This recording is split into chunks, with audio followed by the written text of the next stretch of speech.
നാട്ടുകൾ വിഷന്റെ news at 7 വാർത്തകളിലേക്ക് ഏവർക്കും സ്വാഗതം. പ്രാദേശിക വാർത്തകൾ ചുരുക്കത്തിൽ. കൂടുതൽ വാർത്തകൾക്കായി നാട്ടുകൾ വിഷൻ ചാനൽ സബ്സ്ക്രൈബ് ചെയ്യൂ. ഇനി ഇന്നത്തെ പ്രധാന വാർത്തയിലേക്ക്.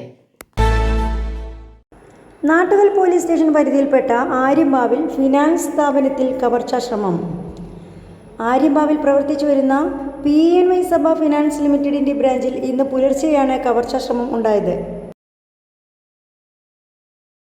സ്ഥാപനം തുറക്കാനെത്തിയ ജീവനക്കാർ അറിയിച്ചതിനെ തുടർന്ന് നാട്ടുകൽ പോലീസ് സ്ഥലത്തെത്തി പരിശോധന നടത്തി. സ്ഥാപനത്തിന്റെ അകത്തെ കൗണ്ടറുകളുടെ മുകളിലും ഷട്ടറിന്റെ പൂട്ട് പൊളിച്ച ഭാഗത്തും മുളകുപൊടി വിതറിയ നിലയിലും CCTVകൾ നശിപ്പിച്ച നിലയിലും കാണപ്പെട്ടു. ലോക്കർ തുറക്കാൻ ശ്രമം നടത്തിയതായും പോലീസ് പറഞ്ഞു. നാട്ടുകൽ CI ഹബീബുള്ളയുടെ നേതൃത്വത്തിൽ പോലീസ് അന്വേഷണം ആരംഭിച്ചു.